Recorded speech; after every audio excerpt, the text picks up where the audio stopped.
Welcome to Your Chapters, Your Story. I'm Teresa Schindelbeck, and today's episode is called Living Without Limitations. I'm joined by the incredible Amanda, board president of the nonprofit Melody of Hope, former Miss Wheelchair Texas, and a woman who embodies resilience, influence, and strength. Diagnosed with a rare muscle disease as a child, Amanda turned adversity into advocacy, breaking barriers in public speaking, motherhood, and leadership. This is more than a story of resilience. It's a masterclass on how to own your voice, challenge limitations, and live fully no matter what life puts in your path. Let's dive in.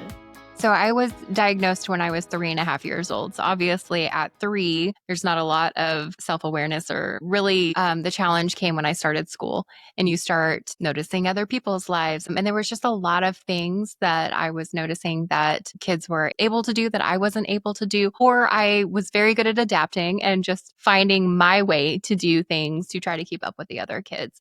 So really, I think that self-awareness and the challenge came when I was hitting kind of middle elementary school. So like 3rd grade, 4th grade, when there's a lot more awareness of social emotional stuff and interactions with other kids. And the focus is less inward and more outward. So whenever that transition happens with child development, I will say that there was not a lot of emphasis placed on my diagnosis. I didn't know this until I was an adult. My parents told the entire family right after I was diagnosed and then basically said, and now we're not going to really talk about it or focus on it. We're going to make sure that she has an opportunity to live the best life for as long as possible. And to make things more interesting, when I was diagnosed at 3.5, I had the wrong diagnosis. We now know. Growing up, they thought I had a disease that was far more progressive than I actually do have. So my parents, when they were given this diagnosis, were also given a life expectancy that I probably wouldn't make it past my teenage years. Nobody let me in on this. I didn't know. I didn't have this kind of doomsday age thing hanging over my head that I was supposed to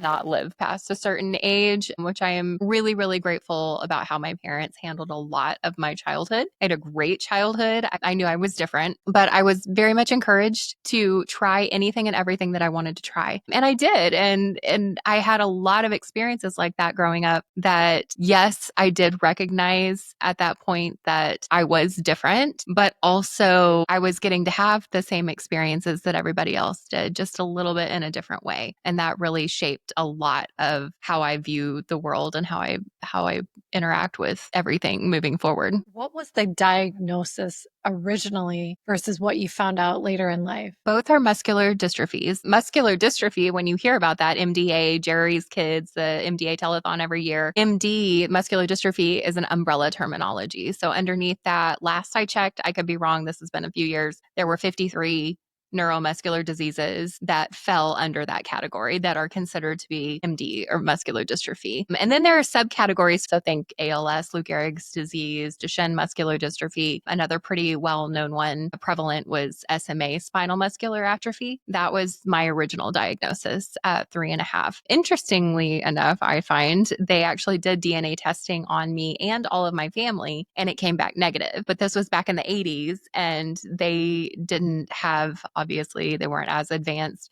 as we are now in science. And they really didn't have another category to put me in.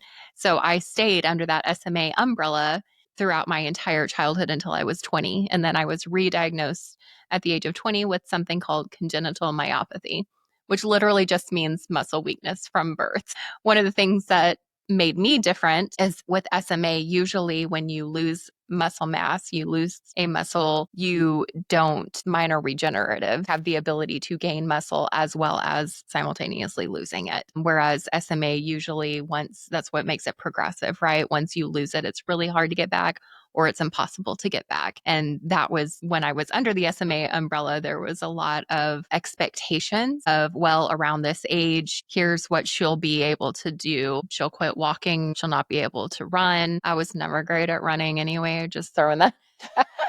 Throwing that out there. I never had great balance. I fell a lot. I kind of did this waddle situation when I was ambulatory and walking, but I always surpassed those milestones. So, which, now hindsight is everything with a new diagnosis. We're like, oh, that makes sense. That tracks for my current diagnosis. But growing up with the wrong diagnosis. You had mentioned how your parents thought you would only live to what? Teenage, yeah, I wouldn't make it out of my teenage years. I do remember having a conversation just a few years ago with my dad where he started tearing up when he was talking to my mom, and mom was still, it's so much medical jargon, right? So she's still trying to figure out exactly what was said. And he said that he remembers just looking at her and saying, well, they just told me my daughter's going to die. And I was like, I get teared up now, like being a parent myself. Gosh, I can't imagine. How do you even cope with that? They were both teachers and coaches. And so I definitely grew up in that kind of coach mentality of like, we don't say no, we don't quit, we're not allowed, we're going to figure it out and we're going to push through. I can only imagine how hard that was of making sure that we want to make sure she has the highest quality of life, even if the quantity is lowered. And what does that look like? It's almost like you're better off not knowing. And there's this huge question mark, right? They had been given all this information and these expectations were set, and yet I met or exceeded everything that I was doing was wildly different than what they expected to happen. So then you have this bubble of we don't actually know. Because you were exceeding milestones. I was. So I was, ambulatory, so I could still walk until I was pregnant with my daughter. So that was my late 20s. And with, SMA, the specific SMA, different types, but the one that I was diagnosed with, I should have become non-ambulatory somewhere during the big growth spurts in my early teenage years. So 12, 13, she's really stretching out, muscles can't keep up. And then you lose muscle and end up in a wheelchair full time. So I did have adaptive aids, had durable medical equipment that did help me. I had a 3-wheel scooter that I got when I was 12 that helped me with long distances. I got tired easily. I would fall a lot. I was very, very active. I really pushed myself. I look back and I kind of get the giggles. So I was like, I was on the jump rope team. I couldn't really jump, but I was on the jump rope team because I was like, that's so cool. Like, I want to be a part of that. I know. And I did my own thing and I was able to double bounce. I'm from a really, really tiny town. The coach was also the PE teacher and they were good friends with my parents. We all grew up together. I just admire people who allow somebody else's story to unfold and inspire other people. And I really attribute her name is Miss Trina, to my passion for advocacy too. And that's a big piece of who I am and, what fuels me. And that started at a really young age for me. And with the jump rope team, we would go around and we would perform for other schools. And I had my solo hack. So she would bring me out kind of in the middle and I would get to do my own thing. And she would actually explain, what's going on and educate about the muscular dystrophy but also like how I don't let that hold me back. And, I'm still able to, conquer these activities that people thought I would never be able to do. And that was really a cool experience that people had the forethought not to be afraid of it. Knowledge is power and informing other kids of exactly what's going on, but that also it's okay. It's okay to live differently. It's okay to adapt. It's okay to do your own thing, even if it looks funny. If it doesn't look normal, sometimes there's a stigma around that. And I think even then, the people in my life were helping me break stigmas every day. And I didn't realize that until I was older. So me growing up was very much kids walking through the grocery store with their parent and they stop and they start to point or they start to ask a question, which every child does. And that's why I love kids so much because I love their curiosity and their unabashed ability to ask hard questions and they don't have the social stigmas yet. And when I was growing up, the parent immediately, no, we don't, that's rude. Don't focus, don't ask questions, turn away, ignore. When in reality, I would much rather somebody come up and just ask me. It's an elephant in the room. If I'm in a wheelchair and I enter a room, everybody notices me for better or worse. I try really hard to make sure my hair and outfit's on point, for that, for that reason. No, a cute elephant. I'm always the elephant in the room, right? But at the same time, if I'm in a restaurant and I see somebody come in a wheelchair, I too am curious, what happened? I think curiosity is beautiful and it's normal. We've made a lot of strides. So now more than anything, I see the parents going, okay, well, why don't we respectfully ask? Why don't we ask the question? Yeah. And allowing their kids to engage more and ask the question, there's a lot less of that hush. So we are making progress. You know, my heart's a nonprofit. I'm sure we'll talk a little bit about that here in a minute. Going back to like your parents both being coaches, how do you think their mindset shaped how you approached your diagnosis? I really struggled with it during probably late elementary, middle school. Middle school is just rough, right? Like kids start picking on other kids. I was picked on because of my disability. There was a moment when my dad came to me and I was just melting down. I was like so upset and I was crying and he started crying, and I don't see my dad cry very often. And, you know, he looked at me and he said, I would trade places with you in a heartbeat if I could. That was such a gut wrench. And that was a moment for me, like for better or worse. I keep trying to figure out if this was like a healthy reaction or not. I'll probably be in therapy for it later. But that was a moment for me of like, well, number one, like I wouldn't want anybody else to have to go through this, but also I don't want anybody else to feel hopeless. Like I didn't want my people to feel hopeless because they spent so much time and effort trying to make me feel included and giving me opportunities for experiences. They didn't wrap me in bubble wrap, which I'm so thankful that my mother and my grandmother would have for sure wrapped me in bubble wrap. But my dad was very good at let her try and let her fail. And it's okay to fail. And I failed a lot. I failed a lot. I have roller skated horribly and injured myself. I have ice skated horribly and injured myself. Yeah, muscle disease and having a very adventurous Enneagram 7 spirit do not always coexist well together. But I also think that allowing me to try and fail really created a really, gritty resiliency in me that a lot of, I feel like a lot of people don't get. You had mentioned your family focused on quality of life over quantity. Mm-hmm. How did that shape the way you live even now? I just have this real like for better or worse, like mindset. You only live once. We're going to try all the things. We're going to eat the weird food. We're going to adventure where we can adventure. There's going to be some balance in that. But I definitely think I got a lot of that. You only live once. Yeah. From when is she going to have the opportunity to ever be able to do adaptive water skiing again? We don't know. Let's try it. You're here. You've got this opportunity. And I was terrified. I'm not a thrill seeker by nature, but that was part of that, I think, coaching mentality of I'm only here once. I'm going to live the best life that I am capable of living. And I'm going to live life. I'm not going to just sit inside. I'm not going to just hang out in my bedroom or, in front of a TV watching other people do life. I'm going to go out and I'm going to do life. And I will also say I have lost a ton of friends. I grew up going to MDA camp. I have been to many, many funerals of friends of mine who passed away from muscular dystrophy. And at one point in my early 20s, I was just really distraught. We had lost a friend, and I was talking to another friend, and I was like, it's weird knowing that I might outlive all these people that, I have just done life with and fallen in love with. And my friend turned to me and said, you could die in a car accident tomorrow. Like, what makes you think that you're gonna? So that was like a jarring moment where I was like, yeah, no, you're right. Perspective. None of us are promised tomorrow. Do you remember a moment when you realized you were capable of doing things people never expected? So I think people who know me now would be shocked by this, but I was very, very quiet as a child. Mom used to laugh that they would lose me because I was so quiet. I would just wander into a room and I don't know, hang out by myself. But when I ran for Miss Wheelchair Texas, I did so because I met one of the previous Miss Wheelchair Texas and she was like trying to talk me into it. I was like, absolutely not. Like, I have no desire to be on a stage. I don't need hundreds of people looking at me. I'm not doing beauty pageant stuff. And it's not. Miss Wheelchair Texas Foundation is actually an advocacy and education foundation. So it wasn't a beauty pageant, but that was so far outside of my comfort zone and I got talked into it. But I said, okay. And I tried out that first year and I didn't make it. But the connections, I was so incredibly inspired because for the first time, I saw representation of what it looks like to be independent.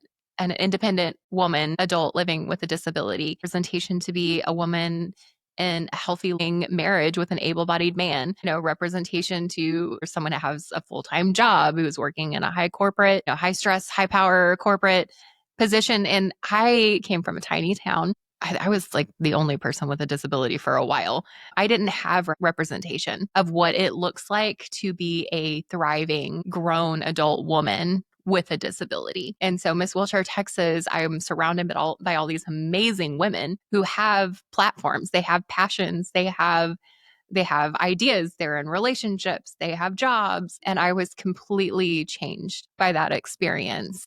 And I kept going back because I was like, it was the most energized, the most inspired I had been in a really long time. I walked away from that first year, having competed with 7 or 8 women, and I took all of their platforms with me. Like once you listen to somebody else's story and you're hearing about what they're passionate about and the things that they want to change and the things that they want to do, you take a little bit of that with you when you walk away from those conversations. It's literally life changing. I think when I did win and I kept going back, and then I spent an entire year doing public speaking. I did graduation addresses. I spoke with our Army Navy base. I was on TV. I was on radio. I was on the big Jumbotron at AT&T Stadium, Cowboy Stadium. So I had all of these amazing opportunities to be front and center, sharing something that I'm passionate about, my platform, but also bringing everybody else's platforms with me as well. I also think, like, for me, growing up in this small town, like you tend to get pigeonholed, right? Yeah.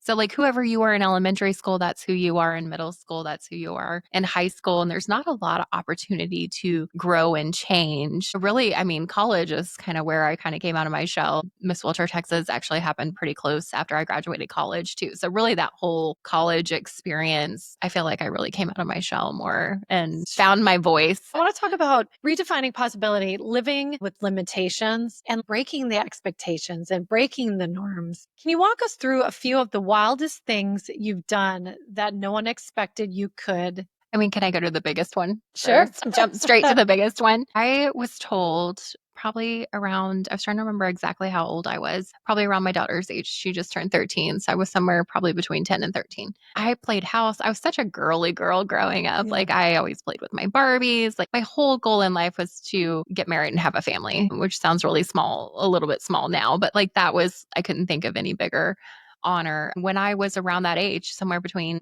early teenage, I actually had a doctor tell me that I would never be able to have children. And that was devastating for me. Like I can't think of a bigger heartbreak that I had throughout my childhood. And then the church that we were attending at the time was a little bit more charismatic. And we actually had a guest pastor come and he prayed over me. And without knowing my story or anything, one of the first things out of his mouth was, God promises you a child. That is not something you need to worry about, that you will be a mother someday.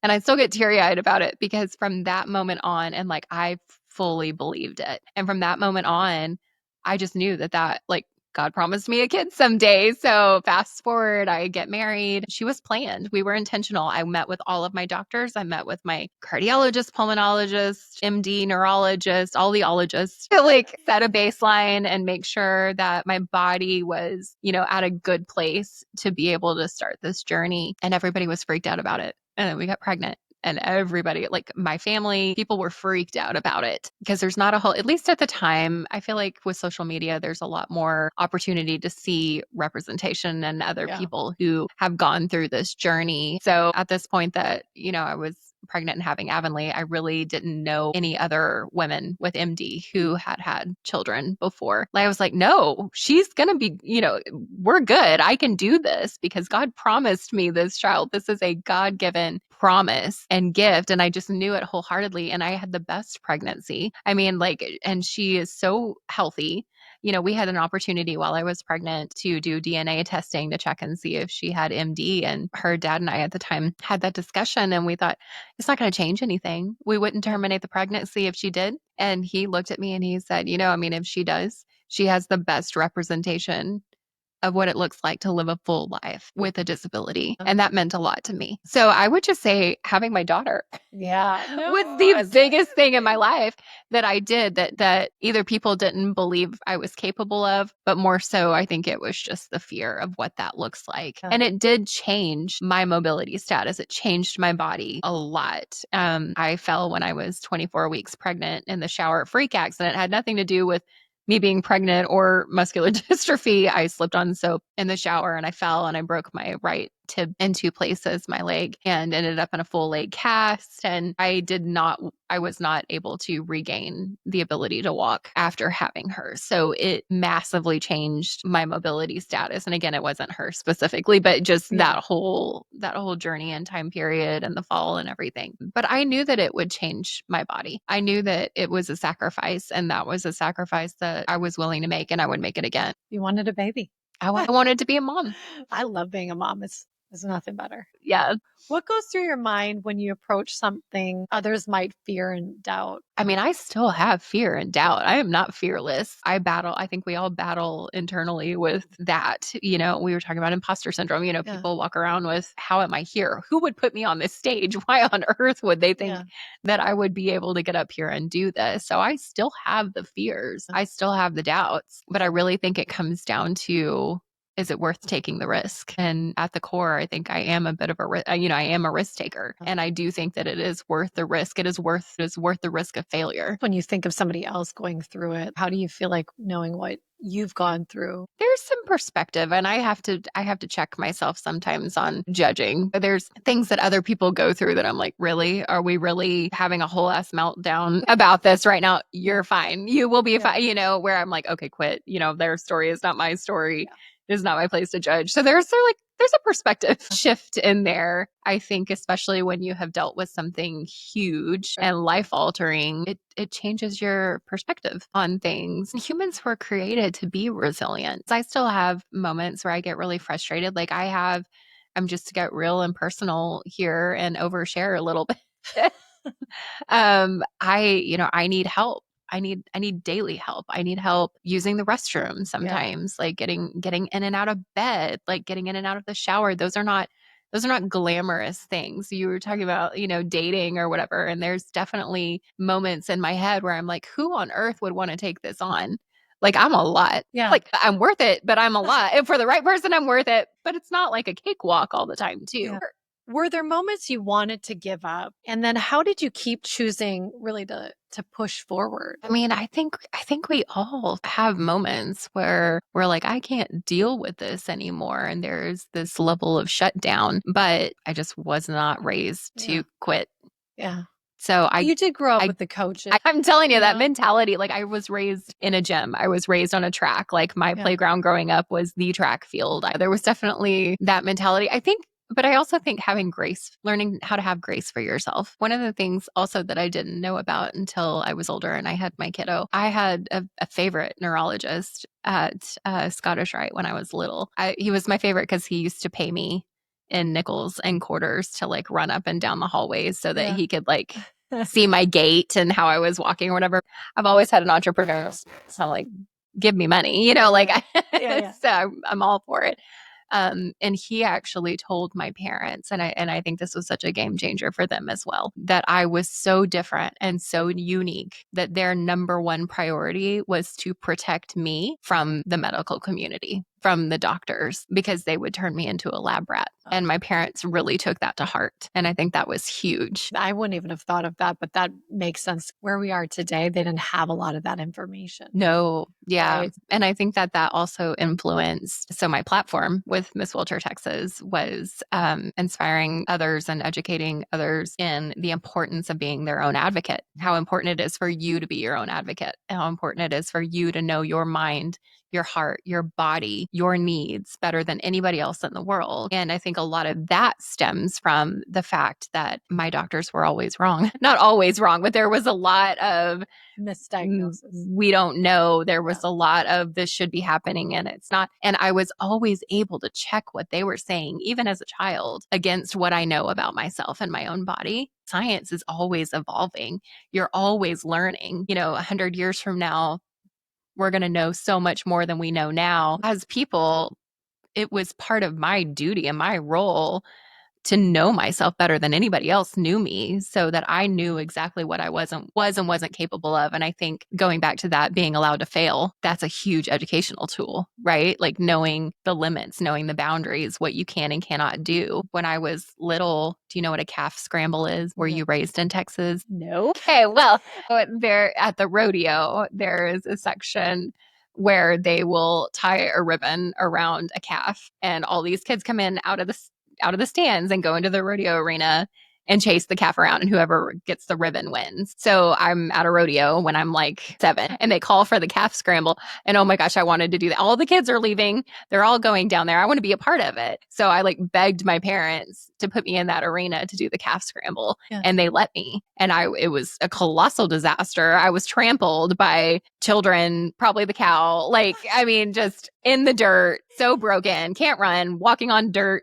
is harder than concrete anyway, right? So like I'm struggling, and it was just an epic failure, and I was crying, and they had to go pick me up and pull me out of the stands or whatever. But I think back on that and I'm like, how hard was it for my parents to put me in that arena knowing that I can't do that?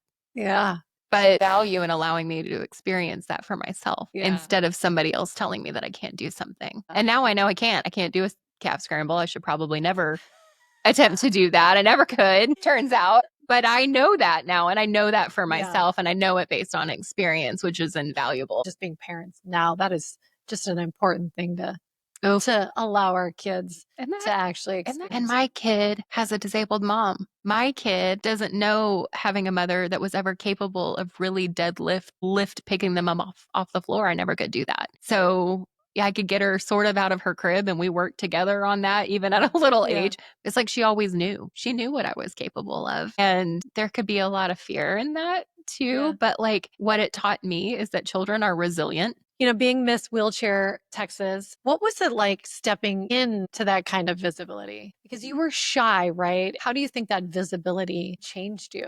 It's always nerve-wracking. I mean, if I get asked to do public speaking now, I'm sweating just as bad at a time as I did the first time. But I always try to remember, what's the whole purpose of this? I think there is power in sharing my story. I think people don't share their stories enough. And I think in me being vulnerable and me taking myself outside of my comfort zone in order to help express why I'm so passionate about education and advocacy, especially when it comes to disabilities, that's for the benefit of other people. Like, I'm not in it for me. So that's one of those, like, it's uncomfortable. It's nerve-wracking. I don't feel like it always comes naturally to me. I think that spurs, I mean, just having the opportunity to do that and taking myself outside of my comfort zone, that encourages other people, and it spurs conversations that are really, really important.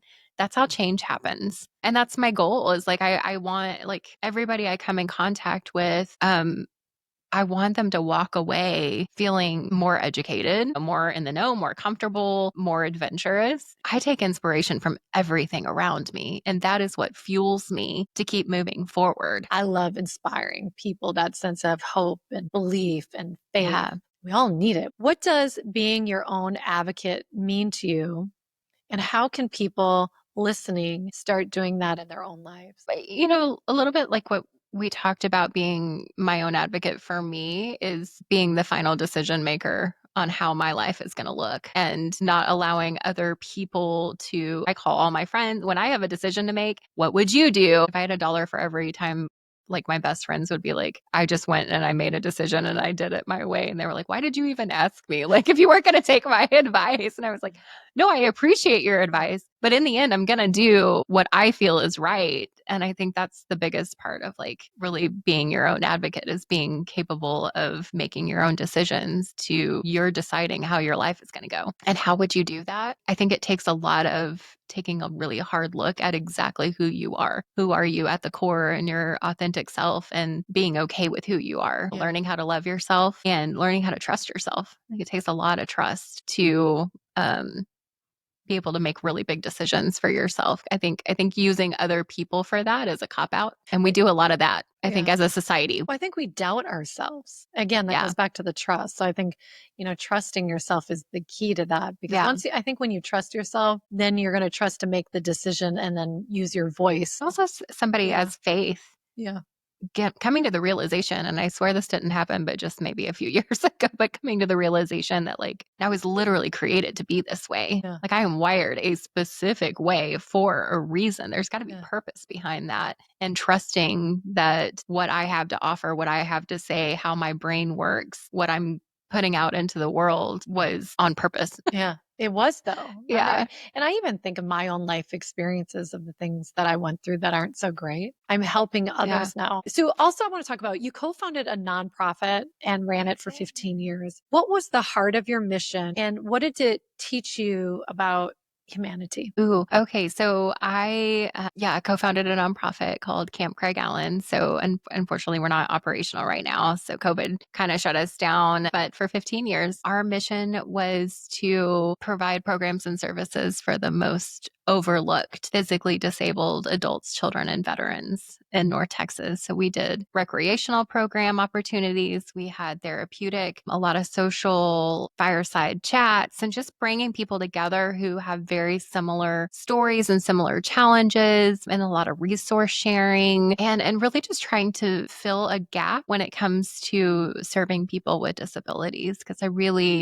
our system, our government does not serve people in the way that I think we should be serving sure. people. We talked a little bit about that, but I also think there's a place for that. That's where the church steps up. That's where these nonprofits, that's where other people step in to fill that gap. And the original idea was I grew up going to MDA camp, Muscular Dystrophy Association camp. So every summer I would spend a week down in Meridian, Texas at Camp John Mark, and we did all the things, adaptive horseback riding. There was swimming, kayaking, fishing, dances, all the fun camp activities, but in an adaptive environment and around other people that had similar backgrounds, similar strengths, similar weaknesses, similar stories, struggles, what have you. And at the time, you aged out. So you age out of, I went to Scottish Rite my entire life in Dallas, starting at age 3. You age out at 18. Now there are a lot more transitional services, but when I aged out, it very much felt like, okay, good luck with life. You've had this support system your entire time. Congratulations, you haven't died yet. Good luck with everything.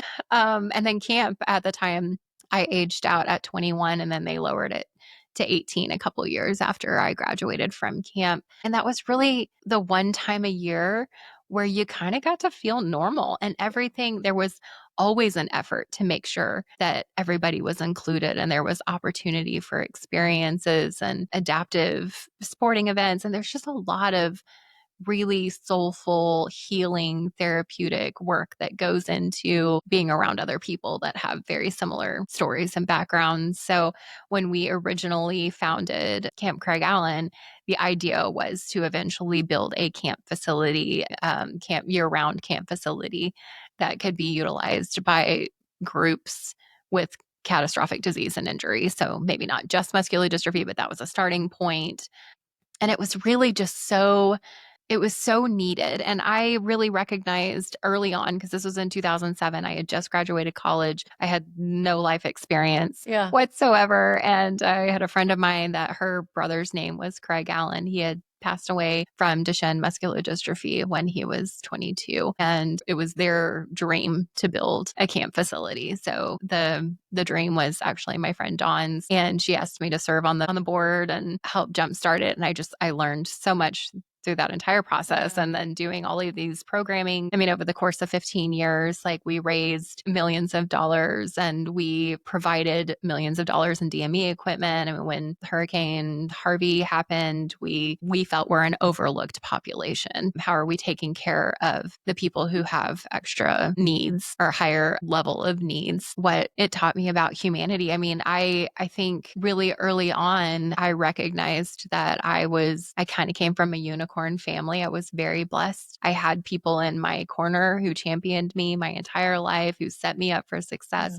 Not everybody has that. Not everybody has that support system. Roughly 20% of the population of Texas, much America, world, 1 in 5 people have some form of disability, whether it's visible or invisible. That's a huge number. And we are not taking care of people to the best of our ability, in my opinion. So we really existed to stand in the gap and try to figure out how to create, through inspiration and education and advocacy, how to create productive members of society. Yeah. Hey, you're 25 years old. Yes, you do need extra help, but that doesn't mean you have to stay in your house the entire time. It doesn't mean that you can't be employed. It doesn't mean that you can't date, you can't get married, you can't live whatever your idea of a quality of life means. How do we achieve that? And how do we help stand in the gap for that? So that's what we did for 15 years. How do you think faith has played a role in your life? Oh my gosh. I was raised in a Christian household. I was. Yeah. So that wasn't a big revelationary thing for me at any time. But I will say, I think innately I'm a very spiritual person. My relationship with Jesus is everything. I mean, it is the biggest inspiration that I take moving forward. It's the biggest guidance that I take. And it's a very personal one. How would you get up in the morning if you didn't feel like you had a role here on this earth to play, or a purpose, or a divine calling? I am capable of huge, big love and loving other people unconditionally, which gets me in trouble sometimes. But like, I am capable of that and I'm wired that way. So every day I try to get up with the mission of loving somebody. And I don't think you have those. I don't know. I can't see myself having those core values without having faith and having God in my life. So I know you're a single mom to almost a teenager. What do you think motherhood has taught you about love, resilience, and patience now that you're a mom? Ooh, a lot of patience. A lot of patience. I think motherhood looks a lot different than I expected it to look. Like I said, I was that kid that I had dolls, I had baby dolls, I had Barbies, I was always make believe, and I always had a family, and I always had kids. I love babies. I love it. But gosh, motherhood is hard. And the baby phase for me, the newborn phase, was hard. I had postpartum that wasn't really identified for the first 6 months of my daughter's life, where I just had some big regrets about what did we do? Everything was different. I was sleep deprived, a lot of challenges, my mobility status having changed, and that was challenging. Motherhood was a lot harder than I expected it to be. It's very humbling. I kind of expected a little me.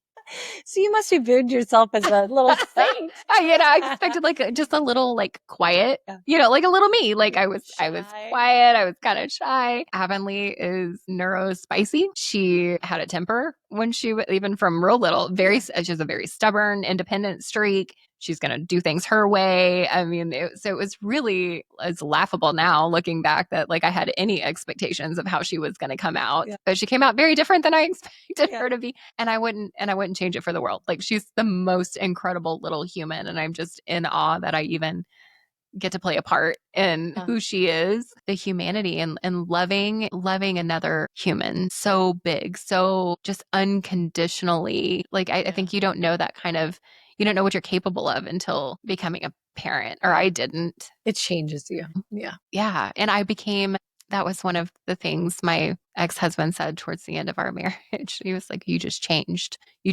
so much after Avonlea was born. And I was like, I did. I became a lot fiercer. I had stronger boundaries. Now I expect us to be a team. I'm different, but not in a bad way. I think we have a responsibility as parents that I didn't figure this out until after my divorce. It's just as much my responsibility to show her what living a joyful, full quality life looks like. That's huge. So it's not just about what you're pouring into her. It's also what are you modeling for her? So divorce, new chapters, and healing. What has been your biggest personal growth moment in this chapter? I feel like there have been a variety of opportunities to level up. I think, honestly, rediscovering parts of myself that I feel like I gave up. And there was parts of myself that I absolutely loved or enjoyed before. I love being silly. I love being playful. I love laughing. And, and there's some of that I felt like I gave up. And so rediscovering who I am, for better or worse, the good stuff and the bad stuff, and getting back to the core of who I am is a big one. I would love to get married again someday. I do believe I was created to be a wife and a mother, and I'm good wife material. I'm going to help you. I'm good wifey material for the right person. But there are certain things that I will never compromise on. Yeah. Or I will never give up. And even just having that mindset of I shouldn't have to. Yeah. In a healthy relationship, that's naive. That's a naive way to view things.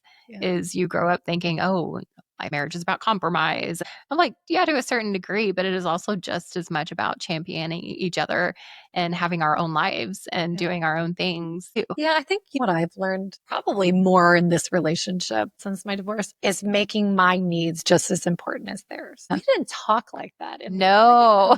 Like, I was like, no.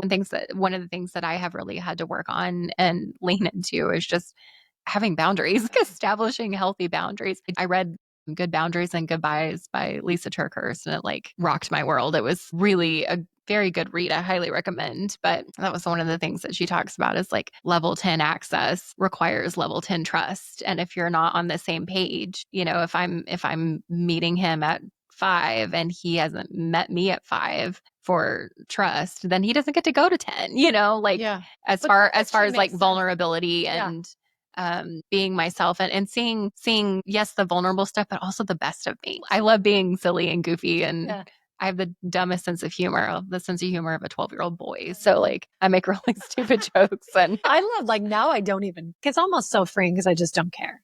Yeah. Like I like myself. I make myself laugh. Yeah. That's good. It's healthy. I laugh at myself all the time, and I love that. Me too. What does finding wholeness mean to you? I love the summertime because I love going outside at 7 or 7:30 in the morning with a cup of coffee and it being warm. I feel like there's something just so spiritual about sitting outside in the quiet and listening to the birds. And like, you seen that meme where it's like, it's crazy how fast bird watching pops up in your life when you're like 40. I'm like, that's I have birds outside. totally me. There's a pair of woodpeckers that I'm like really invested in their life right now, and they're in the backyard. But like, all that to say, I think there's just a certain amount of time that I have to feel connected and to nature and spiritually connected. I do a lot of praying and just talking to God, like not formally, but just like, hey, what are we doing today? Like, thank you that the sun is shining. I like to feel like I'm working towards something that is going to serve a higher purpose or the greater good. I tend to be very connected in nonprofits. Like, that's the majority of my background career-wise, is in the nonprofit realm. And I do that because I want to feel like I'm giving back. I want to feel like I'm serving other people. Like, servant leadership is very important to me. So there has to be some element of that. And it can manifest in anything. It can be volunteering for the PTA at my kid's school. I've served as the current board president for Melody of Hope. So our friend Charlie, who was on your show, just being a part of that and seeing the good that there's just so much goodness brought to our community through our nonprofits. I think they're the hands and feet of Jesus. So being a part of that, there has to be some element in my day, I think, where I feel like I'm working towards something, towards the greater good. Listening to talk about wholeness. It's like, I love nature. I'm in the bird season. We're in our 40s. We're in our bird watching season. I have birds.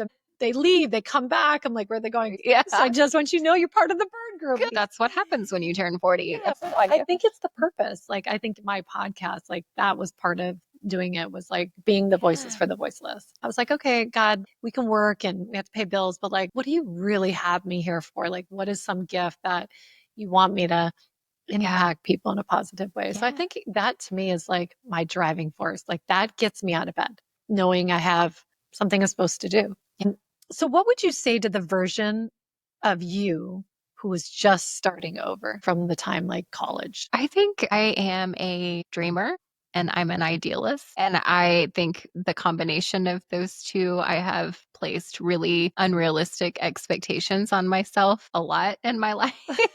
And I think being able to, I dream about, I have entire conversations in my head with people. I have scenarios about how things are going to play out.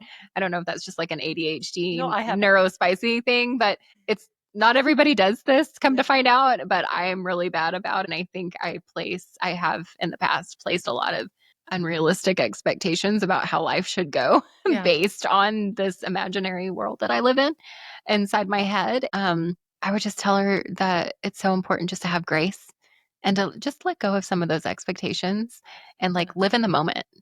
Because I live in the future. I'm such a futuristic. That's like one of my strengths finder. Like, 'cause I'm very futuristic and imaginative. And sometimes I never live in the past ever. I don't believe in regrets. I don't hang out there, but I do have a hard time sometimes just living in the present. And I would just try to help reorganize some of the priorities of younger Amanda a little bit and just help her realize that, like, she has no idea what the journey is going to hold for her, but it's like more beautiful than she could have imagined. One thing people always get wrong about you. I feel like I'm probably way more strategically minded than people give me credit for. I feel like a lot of the bubbly cheerleader personality comes out when I'm around other people, but my mind is always working. You're strategic. Yeah. What brings you instant joy? Sunshine on my face. One fear you've overcome. The fear of never being enough. Book, quote, or mantra you live by. Tomorrow is always fresh with no mistakes in it. It's from Anne of Green Gables. So I named my daughter after Anne of Green Gables, Anne of Avonlea. One piece of advice you'd give your daughter. That her voice is important and it matters. You are proof that limitations are not life sentences. Your story reminds us all that with purpose and faith, we can create a life that's not just meaningful, but actually wildly beautiful. If you could leave one message on a billboard for the world to see, what would it say? Your life has values and you have strengths that everybody needs. You have gifts that the world needs. I love that. But I want to ask you one last question. What would you tell the girl who just got the diagnosis you were given as a child? I would definitely say don't let anybody else define what you're capable of or tell you that you can't do something, and that with enough creativity and with the right support system, you are capable of doing anything that you put your mind to. Thank you for sharing your chapter with us. Amanda's story is a powerful reminder that strength isn't about what holds us back, it's about how we choose to move forward. If Amanda's story inspired you, share this episode with someone who needs to hear it. And don't forget to subscribe on Spotify, YouTube, and Apple, so you never miss these conversations that remind us that our chapters don't define us, we do. Until next time, keep living boldly, keep living fully, keep living without limitations.